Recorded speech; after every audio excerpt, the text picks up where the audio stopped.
আজকে রাসায়নিক ক্লাসে তোমাদেরকে স্বাগত জানাচ্ছি। আমি নারায়ণ সাহা, সহকারী অধ্যাপক রসায়ন। আজকে আমরা আলোচনা করব রসায়ন দ্বিতীয় পত্রের প্রথম অধ্যায় অর্থাৎ পরিবেশ রসায়ন নিয়ে। তোমরা সবাই আমার সাথে থাকো। আমরা পরিবেশ রসায়ন নিয়ে আজকে কথাবার্তা বলবো, কারণ এই পরিবেশ রসায়নের মধ্যে আমরা বায়ুমণ্ডল পাবো, বিভিন্ন গ্যাসের সূত্রসমূহ পাবো, বায়ু দূষণ পাবো, অ্যাসিড ক্ষারের বিভিন্ন মতবাদ সম্পর্কে জানতে পারবো, অ্যাসিড বৃষ্টি কেন হয়, তার ক্ষতিকর প্রভাব কি সেই সম্পর্কে জানতে পারবো। এছাড়া পানি দূষণ কেন হয়, দূষণকে কিভাবে প্রতিকার করা যায়, পানি দূষণের ক্ষতিকর দিক কি কি আছে, অর্থাৎ দূষকগুলো ক্ষতিকর প্রভাব সম্পর্কে আমরা এই অধ্যায়ে জানতে পারব। এখন যদি তোমরা প্রশ্ন করো যে এই অধ্যায় পড়ে আমাদের কি লাভ হবে, তাৎক্ষণিক লাভ হচ্ছে তোমাদের পরীক্ষায় এই অধ্যায় থেকে কমপক্ষে একটি কোশ্চেন তো থাকবেই, এছাড়া দুইটি কোশ্চেন হতে পারে, সৃজনশীল কোশ্চেন, এমসিকিউ কোশ্চেনও হয়, এছাড়া জ্ঞানমূলক কোশ্চেন এবং অনুধাবন স্তরের কোশ্চেনও আসে। তাছাড়া পরীক্ষার কথা যদি আমরা বাদ দিই, এই অধ্যায়ে এমন কিছু বিষয় রয়েছে যেটি একজন মানুষ হিসাবে, একজন ব্যক্তি হিসাবে আমাদের চারপাশে যা ঘটে, অর্থাৎ পরিবেশের যে পরিবর্তনগুলো হচ্ছে সে সম্পর্কে আমরা কিছুটা জানতে পারব এবং সেই পরিবেশের পরিবর্তনের কারণগুলো ব্যাখ্যা করতে সমর্থ হব। ঠিক আছে, আমরা শুরু করি আমাদের আজকে আলোচনা পরিবেশ রসায়ন নিয়ে।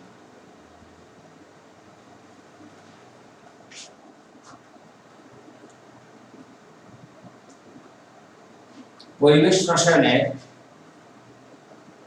প্রথমে রয়েছে বায়ুমণ্ডল সম্পর্কে কিছু তথ্য। আমরা জানি বায়ুমণ্ডল হচ্ছে ভূপৃষ্ঠ থেকে প্রায় 500 কিলোমিটার বিস্তৃত উপরের দিকে যে একটি গ্যাসীয় স্তর থাকে, যা আমাদেরকে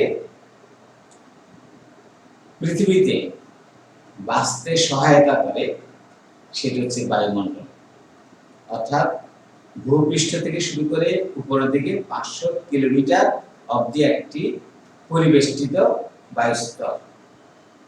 এই বায়ুমণ্ডলকে 4টি স্তরে ভাগ করা হয়: ট্রপোস্ফিয়ার, স্ট্র্যাটোস্ফিয়ার, মেসোস্ফিয়ার এবং আয়োনোস্ফিয়ার।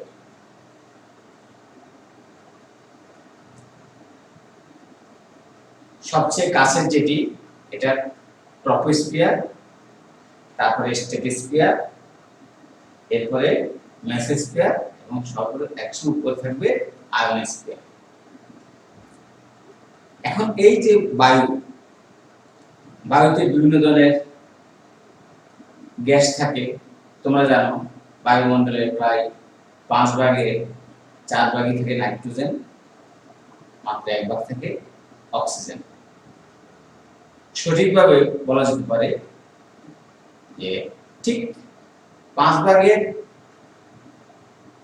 4 ভাগ না, তার চেয়ে একটু কম থাকে নাইট্রোজেন, আর 5 ভাগের 1 ভাগের চেয়ে একটু বেশি থাকে অক্সিজেন, আর এছাড়াও কার্বন ডাই অক্সাইড, বিভিন্ন নিষ্ক্রিয় গ্যাসগুলো থাকে। এখন এই যে গ্যাসের কথা বললাম, সেই গ্যাস তো আমরা চোখে দেখি না, অধিকাংশ গ্যাসই হচ্ছে বর্ণহীন। গ্যাস কি? আমরা সবাই জানি পদার্থের 3টি অবস্থা: কঠিন, তরল এবং গ্যাসীয় বা বায়বীয়। কঠিন অবস্থা আমরা বুঝি যে বস্তুর ভর আছে, আয়তন আছে, বল প্রয়োগে বাধা দিবে, সেটা কঠিন বস্তু। নির্দিষ্ট আকার থাকবে, নির্দিষ্ট আয়তন থাকবে, বল প্রয়োগে বাধা দিবে, সেটা হচ্ছে কঠিন। তরল কি? নির্দিষ্ট আয়তন থাকবে, নির্দিষ্ট ভর থাকবে, কিন্তু নির্দিষ্ট কোনো আকার থাকবে না, তাকে বলে তরল পদার্থ। তরল, আমি আবার বলছি, যে পদার্থের নির্দিষ্ট আয়তন আছে, নির্দিষ্ট ভর আছে, কিন্তু নির্দিষ্ট আকার নেই, সেটি তরল পদার্থ। আর এই কারণে একটা নির্দিষ্ট পরিমাণ তরলকে আমরা যে কোনো আকারের পাত্রে রাখতে পারি। পাত্র যদি আঁকা বাঁকা হয়, সরু হয়, মোটা হয়, চৌকোন আকৃতি হয়, আমরা যে কোনো পাত্রে তরল রাখতে পারি। তো আমরা দেখতে পাচ্ছি যে আমরা যে ড্রিঙ্কিং ওয়াটার গুলো যে বোতল আছে, এক এক কোম্পানির বোতল এক এক রকম, কিন্তু পরিমাণ তো নির্দিষ্ট থাকে, 500 মিলিলিটার হোক, 1 লিটার হোক, 2 লিটার হোক, কিন্তু বোতলের আকৃতি বা আকার ভিন্ন ভিন্ন, তাতে তরল পদার্থ রাখতে কোনো অসুবিধা হয় না। আর গ্যাসীয় পদার্থ, ওর নির্দিষ্ট কোনো আকার নেই, নির্দিষ্ট কোনো আয়তন নেই, শুধু ভর আছে। তরলটা আমরা দেখতে পাই, কঠিন দেখতে পাচ্ছি, কিন্তু গ্যাসীয় পদার্থকে আমরা দেখতে পাই না। তবে হ্যাঁ, দু একটি রঙিন গ্যাস আছে, যেমন নাইট্রোজেন ডাইঅক্সাইড, ক্লোরিন, এগুলোকে দেখা যায়, কিন্তু অধিকাংশ গ্যাস হচ্ছে বর্ণহীন, সেগুলোকে আমরা দেখতে পাই না। কিন্তু গ্যাসীয় পদার্থের কিছু বিষয় আছে, সেটা আমরা উপলব্ধি করতে পারি। যেমন যখন জোরে বাতাস বয়, সব পুড়িয়ে নিয়ে যায়, তার মানে আমরা বাতাসটাকে দেখতে পাচ্ছি না, কিন্তু তার ফলটাকে দেখতে পাচ্ছি। রুমে যখন ফ্যান চলে, আমাদের বইয়ের পাতাগুলো উল্টে যাচ্ছে অটোমেটিক্যালি, আমার চুল উড়ে যাচ্ছে, চুল নড়ছে, তার মানে গ্যাসীয় পদার্থের একটা কাজ আমরা দেখতে পাচ্ছি। গ্যাসীয় পদার্থটাকে আমরা দেখতে পাচ্ছি না, কিন্তু তার দ্বারা সম্পাদিত কাজটা আমরা দেখতে পাচ্ছি। এখন তাহলে আসলে গ্যাস কি? একটু আগে আমরা বলেছি, গ্যাসীয় বা বায়বীয় পদার্থ হচ্ছে যা নির্দিষ্ট আকার থাকবে না, আয়তন থাকবে না, শুধুমাত্র ভর থাকবে, সেটা হচ্ছে গ্যাসীয় বা বায়বীয় পদার্থ। এখন তাহলে এই বায়বীয় পদার্থ আর গ্যাস একই বিষয়, তাহলে আমরা গ্যাসের ক্ষেত্রে কি বলতে পারি? যদি আন্ত আণবিক দ্বারা যদি আমরা পদার্থের 3 অবস্থাকে সংজ্ঞায়িত করতে যাই, পদার্থ অণুগুলোর মধ্যে কি পরিমাণ আকর্ষণ আছে, সে আন্ত আণবিক আকর্ষণ দ্বারা যদি আমরা সংজ্ঞায়িত করি, তাহলে আমরা বলতে পারি কঠিন পদার্থের অণুগুলোর মধ্যে আন্ত আণবিক আকর্ষণ বল সবচেয়ে বেশি থাকে, কিন্তু আন্ত আণবিক ফাঁকা স্থান সবচেয়ে কম থাকে। এর কারণ কাঠে একটা পেরেক প্রবেশ করানো খুব কঠিন। আবার সোলার, আমরা যাকে থার্মোকল বলে থাকি, সেক্ষেত্রে আলপিন তুমি আঙুল দিয়ে একটু চাপ দিলে কিন্তু ঢুকে যাবে, কিন্তু একটা কাঠের মধ্যে একটা পেরেককে আঙুল দিয়ে চেপে তুমি প্রবেশ করাতে পারবে না। অর্থাৎ সেখানে আন্তঃআণবিক ফাঁকা জায়গা কম। তরলে আন্তঃআণবিক আকর্ষণ বল কঠিনের চেয়ে কম থাকে, ফাঁকা স্থানটা বেশি থাকে, যার কারণে তরলের মধ্যে আমরা পুকুরে নেমে ইচ্ছে মতো ডুব দিতে পারি। অর্থাৎ তরল পানি দ্বারা পুকুর ভর্তি থাকে, কিন্তু আমরা তার মধ্যে সাঁতার কাটতে পারি, প্রবেশ করতে পারি।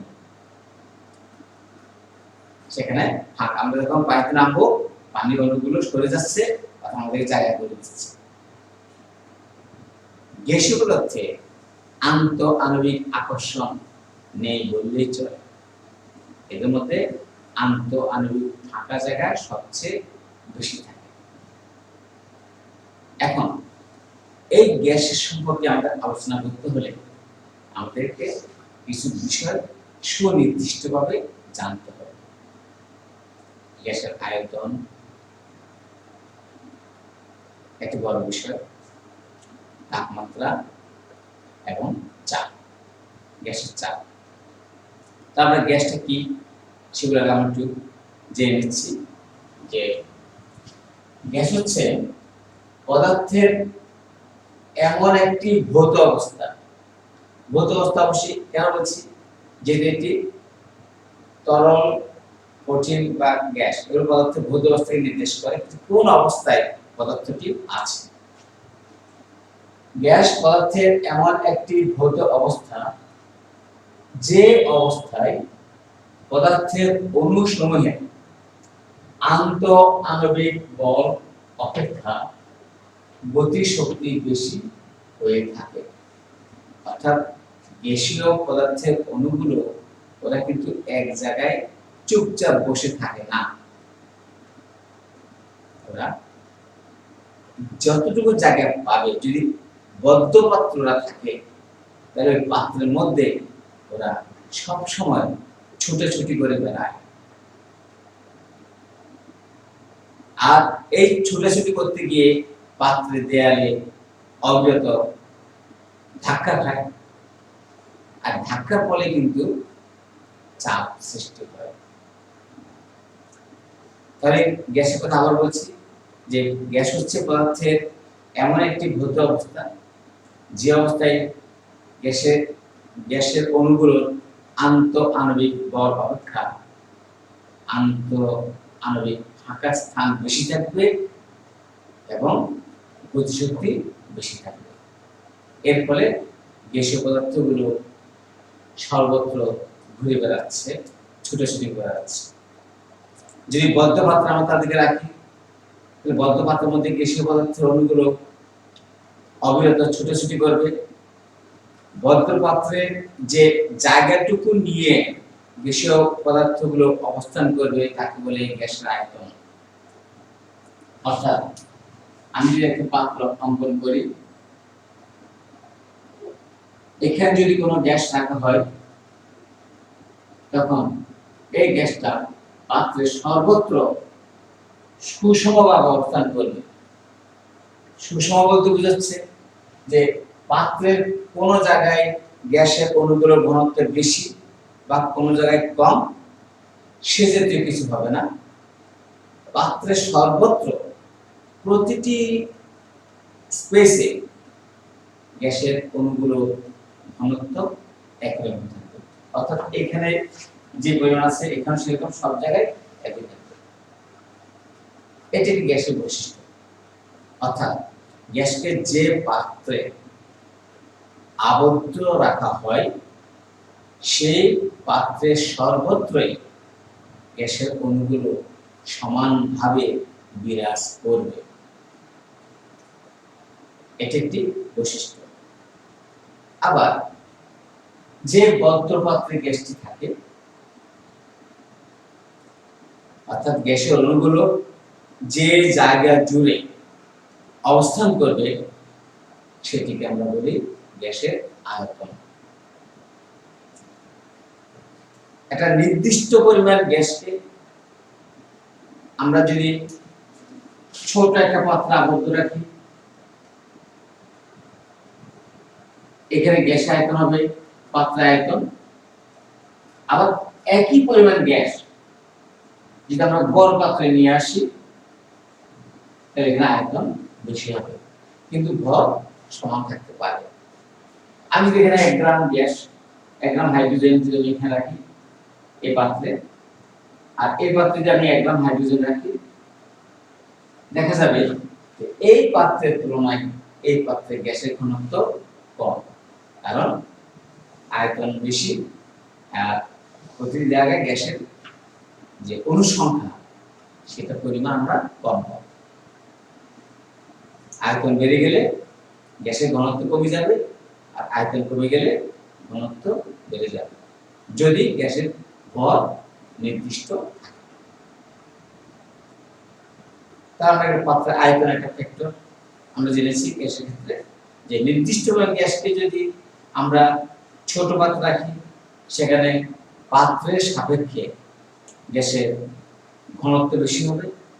আবার নির্দিষ্ট পরিমাণ গ্যাসকে যদি আমরা বড় আকারের পাত্রে রাখি, সেক্ষেত্রে পাত্রের সাপেক্ষে গ্যাসের ঘনত্ব কম হবে।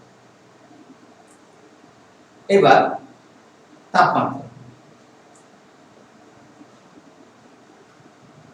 একটি বেলুনকে যদি রোদে রেখে দেওয়া হয়, কিছুক্ষণ পর দেখা যাবে যে বেলুনটি ফেটে যাচ্ছে। গরমে অনেকগুলো বেলুন যদি রোদে রাখে, একটু পর দেখবে যে বেলুনগুলো ফেটে যায়। আবার অনেক সময় যারা গরমের দিনে সাইকেল চালাও, তোমরা পিচের রাস্তা দিয়ে সাইকেল চালিয়ে যাচ্ছ, কিছুক্ষণ দেখা গেল যে তোমাদের কোনো একটি চাকা পাংচার হয়ে গেছে। কেন হয়? এর কারণ হচ্ছে গরমে অর্থাৎ তাপে বেলুনের ভিতর যে গ্যাসটি আছে তার আয়তন বেড়ে যায়। বেলুনের একটা নির্দিষ্ট ধারণ ক্ষমতা আছে। যখন গ্যাসের মধ্যকার আয়তন বেড়ে যায়, তখন সেই বেলুন ওই গ্যাসের অণুগুলোকে আর ধরে রাখতে পারে না। তখন বেলুনের কোনো জায়গায় কোনো বন্ধন ভেঙে গিয়ে সেখানে ফুটো হয়ে যায়, যাকে আমরা বলি লিক হয়ে যাওয়া বা পাংচার হয়ে যাওয়া। ঠিক সাইকেলের টিউবের ক্ষেত্রে তাই ঘটে। যখন বেশি হাওয়া হয়ে যায়, অর্থাৎ তাপ হয়ে যখন ভিতরে গ্যাসীয় অণুগুলোর আয়তন বেড়ে যায়, তখন সেই টিউবটি ওই গ্যাসীয় পদার্থের চাপকে আর ধরে রাখতে পারে না। তখন কোন এক জায়গায় সে ওই বন্ধনকে ভেঙে অর্থাৎ ফুটো করে সেখান থেকে বেরিয়ে আসে, যাকে আমরা বলি পাংচার হয়ে যাওয়া। এখন বলতে পারো যে তাপের সাথে এই আয়তনের কি সম্পর্ক? এখন যদি বলি কেন বেলুনটি ফাটলো, নিশ্চয় আয়তন বেড়ে গেছে। আয়তন বাড়লো কেন? এর কারণ হচ্ছে যখন গ্যাসীয় পদার্থ অণুগুলো তাপ পায়, তখন ওই তাপটা তারা গ্রহণ করে, আর গ্রহণ করার পর তারা উত্তেজিত হয়। উত্তেজিত হওয়ার ফলে তাদের এনার্জি বেড়ে যায়, শক্তি বেড়ে যায়। সেই শক্তিটা হচ্ছে গতিশক্তি। গতিশক্তি বেড়ে গেলে ওরা কি করে? ওরা যে এমনি করে ছুটাছুটি করে, তার মধ্যে আর যদি এনার্জি পায়, সেই ছুটাছুটির মাত্রাটা অস্বাভাবিকভাবে বেড়ে যায়। অতি মাত্রায় সেই ছুটাছুটির মাত্রা বেড়ে যায়। তখন এরা একটি অণুর কাছ থেকে অপরটি অণু বেশি বেশি দূরত্ব অবস্থান করার চেষ্টা করে। এই বেশি বেশি দূরত্ব অবস্থান করতে গিয়ে তখন দেখা যাচ্ছে যে পাত্রের মধ্যে গ্যাসটি আবদ্ধ থাকে, তার উপর চাপটা পড়ে, এবং ওই চাপে পাত্রের দেয়ালটি নাস্তানুবোধ হয়ে যায়। গ্যাসের অণুগুলো পরস্পর সরে যায় দূরে, নিজেদের কাছ থেকে দূরে সরে যায়, আর সেই চাপটা গিয়ে পড়ে পাত্রের দেয়ালের উপরে। দেয়ালটি যদি যথেষ্ট শক্ত না হয়, যদি ফ্লেক্সিবল হয়, তো ফ্লেক্সিবল হয় মানে সে নমনীয় হলে রিঅ্যাকশন বাড়তে বাড়তে বাড়তে বাড়তে সে এমন পাতলা হয়ে যাবে যখন সে চাপটা সহ্য করতে পারে না, তখন সে পাংচার হয়ে যাবে। তা আমরা দেখলাম যে গ্যাসীয় পদার্থ অণুগুলোর আয়তনটা কি, চাপ আছে, চাপটা কিভাবে তৈরি সেটাও আমরা দেখেছি, এবং গ্যাসীয় পদার্থের উপর তাপমাত্রার প্রভাব আমরা দেখলাম। এবার আমি আবারও বলি যে গ্যাসকে চাপ দিলে, গ্যাসে যদি আমরা চাপ দিই তাহলে কি হতে পারে? গ্যাসের উপর যদি আমরা চাপ প্রয়োগ করি সেক্ষেত্রে দেখা যায় যে আয়তন কমে যায়। অর্থাৎ আমি যদি এখানে তোমাদের দেখাই, এখানে পিস্টন আছে, এখানে গ্যাসের পদার্থ অণুগুলো আছে। আমরা যদি এটাকে চাপ দিই, চাপ দিলে পিস্টনটা যদি এখানে চলে আসে তাহলে এই সমস্ত গ্যাসের অণুগুলো এখানে চলে আসবে অল্প জায়গায়। তার আগে যেখানে এই পর্যন্ত আয়তনটা ছিল এখন সেখানে আয়তন হবে এই পর্যন্ত, অর্থাৎ আয়তন কমে যায়। চাপ দিলে গ্যাসের আয়তন কমে যায়, হ্রাস পাচ্ছে। তাহলে আমরা বলতে পারি গ্যাসের আয়তনের উপরে একটি চাপের প্রভাব আছে। আবার চাপকে যদি আমরা স্থির রেখে নিচে তাপ দিতে থাকি গ্যাসের আয়তন বেড়ে যায়, অর্থাৎ দেখা যাচ্ছে যে পিস্টনটা উপরের দিকে উঠে যায়। তার মানে গ্যাসের উপর তাপমাত্রার প্রভাব আছে। এখন এই যে গ্যাসের উপর চাপের প্রভাব, তাপমাত্রার প্রভাব, এগুলো নিয়ে বিভিন্ন বিজ্ঞানী বিভিন্ন সময় সূত্র দিয়েছেন, আমরা সেগুলো নিয়ে একটু কথাবার্তা বলব। তাহলে আমরা আবার বলছি, গ্যাসটা আমরা কি জানলাম। এখন গ্যাসের বৈশিষ্ট্য কি? গ্যাসের প্রথম বৈশিষ্ট্য হচ্ছে এটি যে পাত্রে থাকবে সেই পাত্রের পুরোটাই সে সমানভাবে অবস্থান করবে, অর্থাৎ পাত্রের সর্বত্র গ্যাসের ঘনত্ব সমান থাকবে। দ্বিতীয় বৈশিষ্ট্য হচ্ছে আমাদের তাপমাত্রা স্থির রেখে যদি গ্যাসকে চাপ দিই তার আয়তন কমে যাচ্ছে। তৃতীয় হচ্ছে চাপ স্থির রেখে যদি আমরা তাপ দিতে থাকি তখন গ্যাসের আয়তন বেড়ে যাচ্ছে। আর গ্যাসের আয়তন বলতে আমরা কি বুঝি? গ্যাস পাত্রের যতটুকু জায়গা সে দখল করবে সেইটুকু জায়গাকে আমরা গ্যাসের আয়তন বলি। তবে মনে রাখতে হবে গ্যাসের অণুগুলো কিন্তু কোনো জায়গায় চুপচাপ বসে থাকে না, এরা সর্বত্রই কিন্তু ছুটাছুটি করে বেড়াবে। আর ওই ধাক্কায় ক্রমান্বয়ে যখন ছুটাছুটি করে তখন পাত্রের দেয়ালের মধ্যে এরা ধাক্কা দেয়, অবিরত ধাক্কা দেয়। আর এই অবিরত ধাক্কা দেওয়ার ফলে কিন্তু চাপ সৃষ্টি হয়। এখন এই গ্যাসের বিভিন্ন ধর্মকে ব্যাখ্যা করার জন্য বিভিন্ন বিজ্ঞানী বিভিন্ন সময় সূত্র দিয়েছেন। সেই সূত্রগুলো কি আমরা একটু জেনে নিচ্ছি। গ্যাসের সূত্রসমূহ, প্রথমে বয়েলের সূত্র, বয়েলস ল। এটি গ্যাসের আয়তন ও চাপের মধ্যে সম্পর্ক প্রকাশ করে। আবার বলছি, বয়েলের সূত্রটি গ্যাসের আয়তন এবং চাপের মধ্যে সম্পর্ক প্রকাশ করে, অর্থাৎ চাপ কি পরিমাণ বাড়ালে আয়তন কতটুকু কমবে বা কি রূপ পরিবর্তন হবে সেই সম্পর্কিত একটি সম্পর্ক বা সূত্র হচ্ছে বয়েলের সূত্র। চার্লসের সূত্র, এটিকে গে-লুসাকের সূত্র বলা হয়। এটি মূলত আয়তন ও তাপমাত্রার মধ্যে সম্পর্ক প্রকাশ করে, অর্থাৎ গ্যাসের আয়তনের সাথে তাপমাত্রার কি সম্পর্ক সেটি প্রকাশ করে। তৃতীয় হচ্ছে অ্যাভোগাড্রোর সূত্র। অ্যাভোগাড্রোর সূত্র হচ্ছে একটা পাত্রে কি পরিমাণ গ্যাস থাকবে তার উপর নির্ভর করে। পাত্রের আয়তনের সাথে অণুর সংখ্যার সম্পর্ক কি, পাত্রে কি কতগুলো অণু থাকবে সেই পাত্রের আয়তনের সাথে অণুর সম্পর্ক প্রকাশ করবে, হচ্ছে অ্যাভোগাড্রোর সূত্র। 4 নম্বর গ্রাহামের গ্যাস ব্যাপন সূত্র। গ্যাস ব্যাপন, হ্যাঁ ব্যাপন জিনিসটা কি ক্লাস 10 হয়তো তোমরা পড়েছো। ব্যাপন মানে হচ্ছে স্বতঃস্ফূর্তভাবে ছড়িয়ে পড়া, স্বতঃস্ফূর্তভাবে। সেটা কেমন? আমরা যখন বডি স্প্রে ব্যবহার করে থাকি, বডি স্প্রে যখন আমরা লিভারকে প্রেস করি, চাপ দিই, তখন ছিদ্র দিয়ে সেটাই তোমার পারফিউমটা বেরিয়ে আসে। বেরিয়ে আসার পর সে কিন্তু স্বতঃস্ফূর্তভাবে ছড়িয়ে পড়ে। একবার বেরিয়ে যাওয়ার পর তুমি তাকে কিন্তু আটকাতে পারবে না। এই যে স্বতঃস্ফূর্তভাবে ছড়িয়ে পড়া, এটা বলে দেওয়া। এখন এই গ্রাহাম এই ব্যাপন সম্পর্কে গ্যাসের ভরের সাথে বা গ্যাসের ঘনত্বের সাথে ছড়িয়ে পড়া কি সম্পর্ক সেটা আমরা জানবো গ্যাসের ব্যাপন সূত্র নিয়ে।